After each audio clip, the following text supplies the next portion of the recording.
¿Qué tal amigos? Estamos en un nuevo capítulo. Ya se ha convertido en clásico para mucha gente que nos ve por las plataformas online, por la señal de cable de BTR a nivel nacional y de Mundo también. Por supuesto, vía Pichilemu TV, que es el canal que nos acoge, y esta es otra producción, realización de Trauco Comic, la revista señera de los 80. Hoy día tengo el honor, el gusto también de entrevistar a un amigo de infancia. Lo conozco mucho más probablemente que lo conoce la gente en su ámbito periodístico. Y le vamos a preguntar algunas cositas, pues con usted aquí, el gran, el inconmensurable, el gran escritor, don Julio Oces.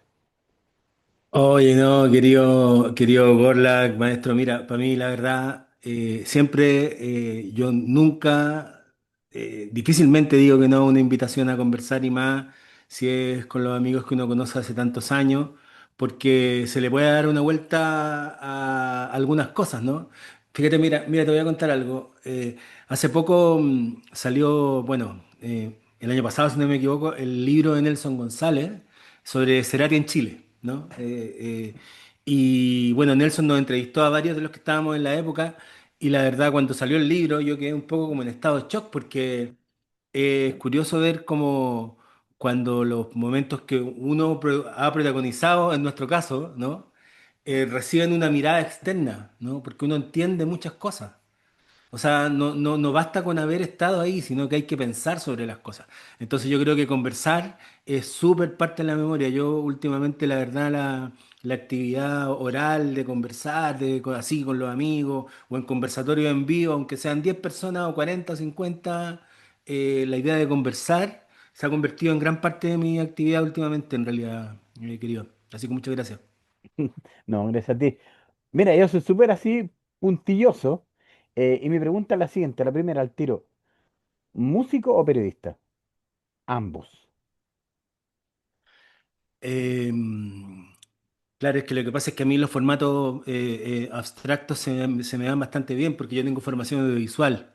Yo quería hacer películas cuando salí del colegio, entonces nos metimos un montón de cabros a estudiar en ese momento lo más cercano que había, pero yo ya venía escribiendo ya de antes, mi casa era familia imprintero y todo, pero la música ya está en mis venas. Yo estudié batería incluso formalmente cuando era chico, así leía un poco. Eso estaba ahí y entré muy chico a tocar una banda que tocaba muchísimo, que era Santiago Rebelde. Exacto. Entonces, en un año yo ya tenía como un carrete casi como de músico profesional. Obviamente no ganábamos ni un quinto de lo que puede haber ganado el más humilde músico profesional, pero yo creo que me convertí en músico como naturalmente, súper espontáneamente. Entonces, cuando yo llego a escribir de música, llego como un músico que escribe música. Entonces, yo creo que eso es lo que eh, mm, tal vez como me ha permitido como tener una especie como de norte, ¿no? O como de textura en lo que yo escribo. Porque lo que yo escribo es prácticamente una crónica, ¿no? Que tiene más que ver con los mismos materiales invisibles con los que trabajan los músicos, ¿no? Mm, Pero con la diferencia de que a veces puedo estarlo haciendo, ¿no? Probando un DAW, un grabador digital, o puedo estarlo conversando con un amigo músico, ¿no? Entonces, cuando uno trata de escribir algo que está entre medio de eso, yo creo que se produce ese lenguaje, entonces es difícil Yo creo que soy un cronista que escribe como músico, probablemente, quizás. Julio, saltando de Santiago Rebelde, ¿por qué después Los Prisioneros? Yo te agradezco mucho la pregunta, porque como que se ha corrido como un poco el mito de que yo era como el fan de los prisioneros, no sé. Nosotros íbamos a las mismas partes cuando éramos chicos, ¿no? O sea, no es que nosotros anduviéramos detrás de los prisioneros en esa época, para nada. O sea, había toda una movida contracultural de la que los prisioneros eran parte, entonces eso yo lo Exacto. conocía en primera persona. Pero cuando sale mi primer libro, como que la editorial decide marketearlo, me di cuenta, como por ese lado, el fan que escribe de los... Y yo la verdad yo no tenía problema porque obviamente yo soy un fan de la música, ¿no? Y si los prisioneros me interesaron es porque había una energía ahí musical súper potente que después, bueno, podríamos estar mucho rato hablando de los prisioneros, pero eh, entonces yo creo que a mí lo que me interesaba era saber cómo los prisioneros habían llegado a hacer esas tremendas canciones, esos discazos, habían llegado a ser tan importantes. eh, y claro, o sea, cuando uno escribe como el género biográfico, especialmente si uno no lo toma con los resguardos que son más periodísticos, ¿no? Como de ser un poco más ascético con el objeto de investigación o con el sujeto de investigación. Yo me embadurné entero como a mi sujeto de investigación, ¿no? O sea, generé vínculos súper cercanos con los músicos precisamente por este mismo lenguaje que estábamos conversando con Mm, de que al ser músico uno como que se relaciona un poco como de tú a tú y tiene cierta cachaña ahí. eh, Ahora, yo no es que haya sido así un fanático de los prisioneros, yo obviamente amaba a los prisioneros como mi generación amó a los prisioneros porque fueron súper necesarios. Yo siempre he dicho mm, que hay una posibilidad bastante alta de que Chile hubiera sido un país más facho sin un grupo como los prisioneros, ¿no? El mismo Carlos Fonseca, antes de fallecer, dijo que él tenía la sensación de que si los prisioneros no hubieran existido, lo que hubiera pasado a la historia como rock latino popular chileno hubiera sido grupos como Cinema, por ejemplo, mm, ¿no? Entonces se hubiera producido una perpetuidad de ese status quo limpiecito de la dictadura. Yo creo que los prisioneros llegaron como a revolver un poco eso, para bien, para mal, podemos discutir un montón de eso. Entonces yo me sentí como, yo creo, impactado y llevado por eso, y además si necesitaban a alguien que los escuchara y hiciera y escribiera su biografía con eso, yo iba a estar, por supuesto, disponible, porque además que en mi generación, o en nuestra generación, y esta vez se olvida cuando uno le pierde como el contexto a cómo pasan las cosas. Nosotros salimos a un país que estaba devastado, por lo menos mm, culturalmente, mm, venía de un oscurantismo gigante, entonces cualquier cosa que alguien hacía en una esquina, en cualquier parte, era importante, ¿no? mm, O sea, había una performance en Santiago, ¿no, querido? Todo el mm, mundo se enteraba. Todo el mundo sabía. tal cual. Las yeguas habían bailado sobre un mapa, ¿no?, de Mm, Sudamérica mm, con vidrio molido en la Embajada de mm, España. Se sabía por todas partes, ¿no? Era un poco distinto a hoy día que estamos bombardeados de información, tal vez, ¿no? Pero en mm, esa parte, en ese momento, todos queríamos como ese pedacito como de saber, oye, que estamos haciendo un poquito de historia, ¿no? Estamos viniendo toda esta bienal aquí en Matucano, estamos viendo este grupo, y nos podemos acordar que, claro, que en esa época vimos a esos grupos. Yo hay muchos grupos de esa época, yo que estaba bien metido, que yo no vi. A Dada yo no lo vi, ponte tú, ¿no? O sea, vi a Zapatilla Rota, por ejemplo, pero claro. a Dada nunca los vi, ¿no? No conocía a TV Star. Sé de gente y me llegan y es la leyenda y todo, pero sí, ponte tú, estuve cuando los electrodomésticos hacen los misterios de la fe en el garage de Matucana. Sí, ahí estuvimos, porque todos Mm. los que íbamos al garage más o menos cachábamos las cosas que iban pasando en el garage y íbamos, Además ¿no? eran nuestros territorios, pues, Julio. Yo creo, Hay un yo tema ahí creo, como de, probablemente, ¿cachai? claro, Lo, era lo, nuestro territorio, exacto. lo otro, Julio, tú, porque yo te he seguido harto, harto, harto tu biografía épica. El Julio antes de los medios y el Julio después de los medios de comunicación masivo. Eh, pero es que lo que pasa es que si yo no, a ver, si a mí los medios me hubieran absorbido, probablemente llevaría 40 años en el Mercurio, compañero, ¿no? Ya, sí, sí. No El iba para allá, principal pero... peligro, Mm, sí, yo creo que el principal peligro que corre en el Mercurio es precisamente, bueno, envejecer ahí sentado en ese escritorio, convertirte en editor y no salir nunca más. ¿Cachai? mm, Yo en realidad me he paseado por harto medio y no sé si eso es una ventaja, es porque en el momento en que no me tinca nomás lo que estoy haciendo, me he tratado de mover otra cosa y siempre he preferido vender pescado antes que estar haciendo una cuestión en desagrado, ¿no? Y eso mm, me ha pasado varias veces en los medios. O sea, te podría contar historias, podríamos estar aquí 2 horas contándote mm, historias mm, mm, mm, de veces que mandaba la cresta a gente. Una vez de un día importante en una reunión de pauta, yo dije que venía el cumpleaños de la Violeta y un editor dijo, ay, pero esa comunacha inmunda de nuevo. Bueno. Yo después de esa reunión de pauta entenderás que me paré y no volví nunca más a ese diario, que iba a ser yo mm. escribiendo esa comunacha inmunda con tanta pasión, ¿no? Lo otro, Julio, ¿qué te molesta? ¿De qué, compañero? de la vida. ¿Qué me molesta a mí? Pucha, es que siento que eh, tenemos, tenemos muchas herencias de distintas cosas, ¿no? Pero creo que una herencia europea que me molesta mucho es lo racista, ¿no? Y Mm, y cuando ese racismo se convierte en supersticiones atávicas, ¿no? No digo solamente por la gente de origen afroamericano, sino digo como con los judíos, con los evangélicos, como que no dejan a la gente ser, ¿no? Creo que mm, en un momento yo me acuerdo que cuando yo era chico, bueno, nosotros éramos chicos, era malo andar odiando a los judíos o tratar mal mm, a los evangélicos, ¿no? O sea, los viejos podrán haberle dicho canuto a los evangélicos, pero los punkis no maltrataban a los evangélicos, no, ni po, siquiera, no, po. tal vez a los curas, sí, puede ser. Pero era porque era el pensamiento hegemónico, pero yo no veía como esa facilidad con la que hoy día eh, se desprecia a grupos completos de gente. Mm. Es una cosa que a mí como que me preocupa un poco y me molesta bastante, compañero. ¿Y, Eso me preocupa un poco, porque eso yo no lo había visto, no lo había visto antes. y cómo hacís carne en la batalla cultural de la que tanto se habla ahora? Es que la batalla cultural yo creo que se pelea a conveniencia del que la está como está haciendo está escribiendo los comunicados, ¿no? Mm, O sea, si uno ve claro, porque en el fondo Maduro está liderando su propia batalla cultural y el Orange está en su propia batalla cultural, ¿no? Y mm, todo el mundo está, parece, o sea, vivimos por ese tiempo en que todo el mundo libra su batalla cultural. Cuando Milei empezó a usar este concepto de batalla cultural, en realidad fue bastante bueno porque en el fondo le inyectó, o sea, bueno en el sentido me parece de eficiencia, ¿no? mm, Porque siento que le inyectó una especie como de energía, como revolucionaria, a una cuestión totalmente conservadora, ¿cachai? Entonces la batalla mm, cultural es contra los zurdos.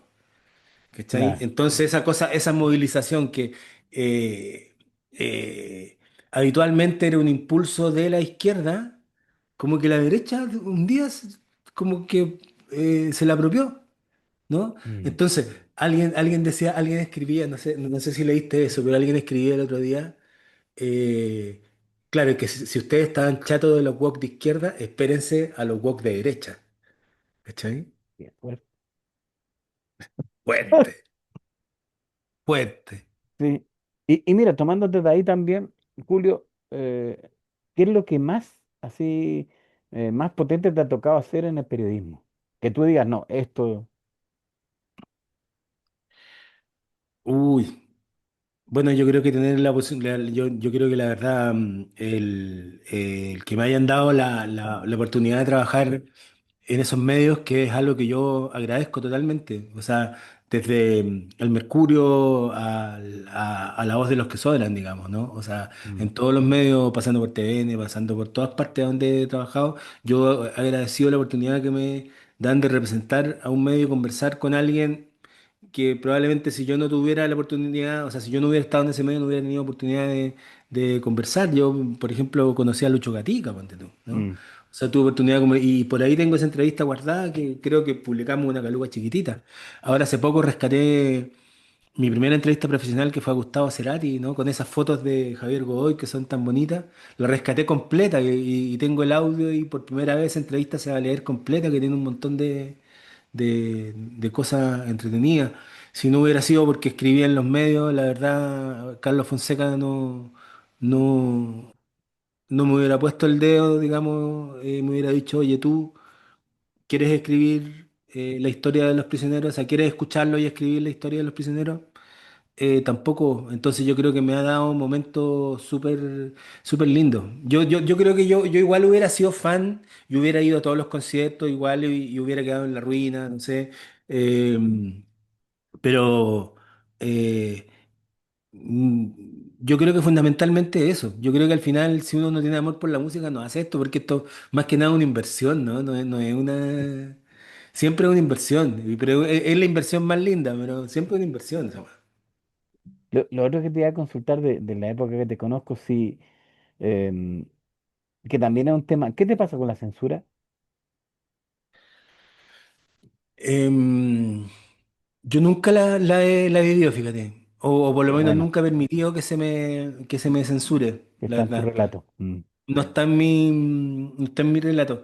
La única vez que tuve un episodio parecido a una censura, pero que fue más bien una especie como de ajuste editorial, fue cuando Pablo Milanés volvió, creo, volvió a Chile por primera vez desde el retorno a la democracia, y yo estaba escribiendo la nota principal del Weekend, del Mercurio, eh, sobre él, ¿no?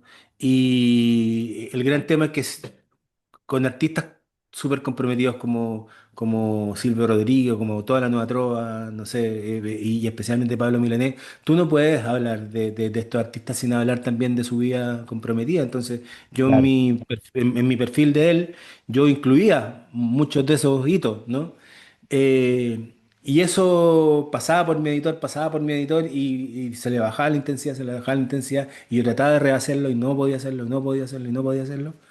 Yo en esa época hacía un programa de radio a las, no sé, 9 de la noche, tuve que ir a hacer el programa de radio y volver y seguir tratando de editar, seguir tratando de editar, hasta que en un momento yo creo que debe haber sido la única vez como que me rendí. Yo no recuerdo haberme rendido frente a decir, oye, es que no puedo publicar una cuestión sobre este gallo sin hablar de esto, ¿no? claro. Al final salió bastante parecido en todo caso a lo que yo había hecho, pero yo creo que esa fue el único momento en que tuve como que censurarme y yo creo que fallé. Fallé, pero totalmente, totalmente. Lo otro, Julio, posibilidad de volver a hacer programa como el que hiciste en la red, que es un gran programa de televisión. Muchas gracias, muchas gracias. Mira, nosotros un poco con los letras sónicas, y yo cuando hablo de las letras sónicas, hablo de Cristóbal González, hablo de Santiago Ander, hablo de Emiliano, hablo de Biblioteca Chilena, o sea, hablo de toda esta movida independiente de cronistas, un poco como que hemos reemplazado lo de no estar en los medios por hacer conversatorios todo el rato y estar presentándose el libro del otro, ¿no? Sin embargo, eso tarde o temprano tenía que un poco, perdón, tarde o temprano tenía que convertirse o canalizarse en algún medio. Habíamos tenido como conversaciones de hacer algo y yo creo que es bastante probable que Estado Musical vuelva en estado digital. Ya, de Buena. hecho, ya hemos grabado ya algunas cosas y además que, como te contaba, hay algún material que está ahí guardado y la idea es como jugar un poco con los formatos, no hacer como TV exactamente, sino hacer algo un poquito más experimental también. Entonces, como siempre, un poco buscándole el lado, la, la, la cachaña. Yo creo que eso también como que me queda de lo, de lo músico que tengo dentro, ¿no? Buscarle un poco el acomodo al formato. Lo otro, Julio, pensaba, tú, si yo te preguntara, ¿qué te queda por hacer? No, todo, pues, compa. Todo, po. No, todo. Yo, o sea, me gustaría ser mejor papá. Yo creo que es lo más Ujú. importante. Me encantaría. Me encantaría ser mejor papá, me encantaría ser mejor hijo, me encantaría ser mejor pareja. Y después me gustaría ser, no sé, ahora estoy volviendo a pinchar discos, ponte tú que es algo que me motiva bastante. Y he sido, como te contaba, he sido recién aceptado como miembro activo de la Sociedad Chilena de Historia y Geografía, cosa que me honra, ¿no? O sea, un humilde investigador de música popular como yo, ¿cachai? Que tenga como que se entre ese grupo para mí es importante, es súper importante, así que trataré de seguir aportando de por ahí, ya sea de la música o ya sea de los temas históricos, que es lo que realmente me está ocupando por estos días, ¿no? Estoy bastante metido en investigaciones que tienen que ver con esos temas. ¿Te ha tocado hacer docencia? Sí, sí, claro, sí, claro, sí, sí. Y De ahí, hecho... ¿Mm? no, dale, dale. No, claro que me ha tocado de distintas cosas respectivas al oficio, pero especialmente de cosas digitales. Me tocó bastante porque me tocó ser protagonista de ese inicio, ¿no? Como early adopter de todas estas nuevas tecnologías, ¿no? De los medios, entonces me tocó un poco. Lo otro que te iba a consultar, ¿tú te has cambiado o siempre te has permanecido en el barrio? No, yo viví en varias partes, pues. No, yo viví en varias partes. En San Miguel viví muchos años, prácticamente todos los años 90. Después me fui a Providencia porque ahí ya me podía mover para algunas partes y tenía mi oficina por ahí. He vivido también en otras partes un poco más lejos, pero desde hace ya algunos años ya estoy de vuelta aquí en Yungay y no creo que me vaya por mucho, o sea, no creo que me vaya, la verdad, acá en mucho tiempo, en realidad. Yo creo que es bonito volver al barrio después de tanto tiempo, en realidad. ¿Tú qué le dirías a los periodistas jóvenes? Yo creo que conserven la pasión probablemente. Yo no sé cómo exactamente se puede hacer eso, ¿no?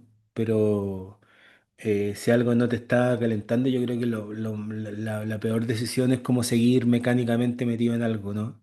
Creo que eso no hace bien, no hace bien a la gente. Yo he visto gente enfermarse por eso. De hecho, amigos, colegas que están mucho tiempo en algo y de repente se dan cuenta que no tiene sentido y cuando lo dejan ya es demasiado tarde. Entonces yo creo que hay que conservar la pasión y mantenerse súper riguroso con los datos. Yo no, Mm, la inteligencia artificial es una súper buena herramienta, pero no es un fin. Es como si uno sacara puras canciones de Suno, ¿no? Uno puede mm, ocupar Suno, digamos, para componer. Claro que uno lo puede mm, ocupar. Si es una realidad, si está ahí, ¿no? Y la gente lo está ocupando para componer, pero sacar una canción directamente del software es lo mismo que sacar una canción directa, o sea, es que sacar un texto directamente de ChatGPT o de Perplexity o de, no sé, Gemini. Pero quién es uno en realidad para darle consejo a los cabros, y los cabros yo creo que sienten que se la saben todo ahí. Está bien, todo en algún momento no hemos sentido que la sabemos todas, ¿no? ¿algún mentor en el ámbito periodístico? ¿Algún referente? Sí, claro. Sí, varios, varios, varios, varios. La gente más improbable, pero sí, yo diría que a mí la persona que me dijo que yo tenía que ser periodista era una periodista de aquellos años que se llamaba Yolanda Montesino y me hacía clase de periodismo. ¿En serio? Ella, sí, me dijo, no, que tú tienes que ser Oh, periodista. Y yo le dije, no, en serio. Y después yo creo que Alberto Fuguet, Iván Valenzuela y especialmente Felipe Bianchi, que fue porque Alberto Fuguet y Iván Valenzuela fueron finalmente los que me llevaron a la zona de contacto, que coincidimos trabajando con Iván. Entonces yo creo que fue importante también, Iván, en el sentido de ayudarme a hacer el cruce entre lo audiovisual y la crónica, ¿no? Y Alberto Fugués, que estuvo siempre ahí, o sea, prácticamente todos mis artículos de tapa de la zona de contacto, el de Cobain, mm, el de Cerati, todos Cerati. esos fueron editados por Alberto Fuguet, en realidad. Él fue el editor directo. Y Felipe Bianchi, que era mi jefe directo en la zona de contacto, yo creo que a Felipe prácticamente yo le tengo, o sea, siempre he tenido mucho cariño, lo considero un amigo además entrañable, porque finalmente él fue yo diría como, al final de los tiempos fue mi padrino en el periodismo, él fue el que me puso el timbre y me dijo, ya, trabaja en esto, ¿no? Y la verdad, saqué un artículo que fue el de Cerati y después ya me fui por un tubo, o sea, no paré nunca más un montón de tiempo, digamos. ¿Tres principios que tú valores y que es parte de tu trabajo? Eh, Verosimilitud, yo trabajo solamente con material real, yo no hago ficción, no se me da tampoco, no sería buen escritor de ficción. Entonces, pero trabajar con material real exige, yo creo, respeto, eh, Rigor. que podría ser, sí, pero yo lo traduciría más como en la palabra humildad, ¿no? Allá. O respeto y humildad, porque en el fondo si uno trabaja con los datos de otro, ¿no? Uno no puede decir, no, mira, yo aquí vengo a contar la gran verdad sobre esto, porque, o sea, yo por mucho que me haya dedicado 25 años a la historia de los prisioneros, siempre, o sea, para mí es muy difícil quedar conforme con lo que...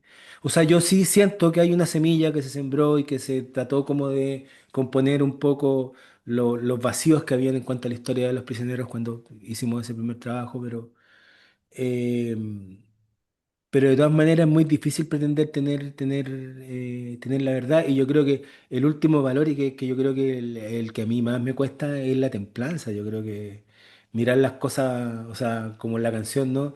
Don't look back in anger, no picarse, es difícil, po. Es Mm, súper difícil no picarse con el pasado.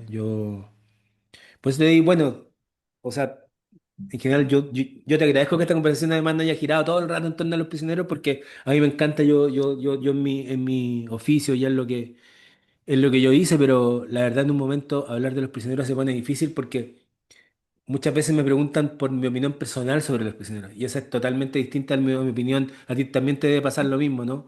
A la opinión como que yo tengo como especialista o como amante de la música sobre los muchachos, ¿no? O sea, mi opinión personal, yo no tengo ninguna relación con ninguno de los tres muchachos y sin embargo conozco sus vidas artísticas, o sea, muy bien, ¿no? Muy bien, muy bien. Eh, entonces yo creo que esa templanza, mantenerse ahí en la mitad, de no picarse, mm, y mantener siempre como delante, yo creo lo más difícil del oficio del biógrafo es probablemente mantener siempre delante la idea de que este es tu sujeto de investigación, ¿no? mm, No esto otro que hace la persona en su vida personal, no, esto. Entonces yo no soy el biógrafo de Jorge o de Miguel o de Claudio, ¿no? Yo soy el biógrafo del grupo, del proyecto, ¿cachai? Y con todo lo que significa también, ¿cachai? Que hay cosas en la historia del grupo que no son tan importantes como otras que sí son importantes, po. ¿Cachai? O sea, tú veis ahí el tema de los prisioneros que tenéis todos esos cuatro primeros discos y todo lo que pasa antes de Estadio Nacional que es épico y todo lo que pasa después que prácticamente tiene muy poco valor, ¿no? Tiene muy poco valor. Entonces, la historia de los prisioneros es súper extrema, ¿no? Y es muy interesante por todo lo que provoca. En fin. sí. No Lo sé si eso último, sirve un poco no, como pues, de, súper. los de Sí, los entiendo, es de los como, valores que han guiado por lo menos mi propio trabajo. Yo creo que en cuanto a valores éticos, para mí lo más importante ha sido tratar de ser el biógrafo de los prisioneros de una manera lo más templada, humilde, ¿no? Y rigurosa posible, y apegado también a los hechos. Cada vez que yo descubro un hecho y lo tengo que corregir, lo tengo que corregir, ¿no? ¿No? O mm, sea, nos pasó con Cristóbal González hace poco que estábamos haciendo conversatorios respecto a los 40 años del rock latino y Cristóbal metía a los prisioneros en el boom del rock latino. Y yo insistía, digamos, como en desapegar un poco esta idea, que sentía que los prisioneros, a pesar de que son contemporáneos, no eran exactamente no están dentro del rock latino. Y después sale Jorge dando una entrevista diciendo que ellos no se sentían exactamente muy bien dentro del rock latino. Entonces, ahí tenemos que recular nomás con las opiniones. claro. Y lo último, que también creo que es importante, si yo más o menos creo conocerte, tu, tu legado, Uy, no sé, compa. No sé, yo no, cada vez que pienso tal vez en esos temas, porque cuando uno pasa los 50 a eso iba. ocurre que uno empieza ya a ir a los funerales de los amigos, pues, ¿no? Mm, Entonces uno no ha trata como pasado de no antes. verse con los amigos en los funerales Mm, porque nada que ver, pues, ¿cachai? Como empieza a ser mm, un poco creepy verse con la gente que uno conoce solamente en funerales, ¿no? O mm, sea, antes uno se veía en matrimonio, cumpleaños, lo que fuera, y ahora en funerales, no, nada que ver. mm, Entonces yo creo que cuando uno piensa un poco en el legado, fíjate que yo curiosamente yo no pienso en un legado personal así como individual, fíjate. Yo creo que yo siento orgullo de pertenecer a una generación que hizo un montón de cosas, o sea, que ha hecho un lo montón de cosas. colectivo. Lo menos que lo colectivo, yo creo que el colectivo fue súper importante en mi época. Todos teníamos, o sea, todo lo que nos tocaba hacer, lo hacíamos, pero con una pasión así heavy, todo el mundo hablaba de lo que estaba haciendo el otro. Yo creo que, o sea, desde el fanzine más como under, ¿no? Hasta los que nos tocó estar ahí como delante de los medios, yo creo que todos como que salieron como a decir, ya, ¿sabéis qué? Fíjate, hay que reconstruir este país y todo. Yo creo que en ese sentido todo lo que se hizo en esos años, podrán haber habido todos estos enjuagues políticos detrás y se estaban repartiendo el país y todo, pero por lo menos los que salimos con ímpetu de hacer cosas, yo creo que eh, Yo creo que ese es el legado, probablemente. O Mm, sea, se quiera o no se quiera, yo creo que ahí se reconstruyó algo sobre lo que se construyó lo que vino después, ¿no? mm. Lo que está pasando ahora, probablemente, no sé si eso es bueno o es malo, pero... Eso, pues, amigo mío. Muchas gracias de verdad. O No, sea, gracias a ti. es así de franco y así de honesta la conversación. Pues te agradezco un montón y nada, pues te estoy avisando para la transmisión. De verdad fue un placer, amigo. Eso, de verdad, muchas No, gracias. gracias a ti, hermano. Gracias, bro. Un abrazo, chao, Bendiciones. chao.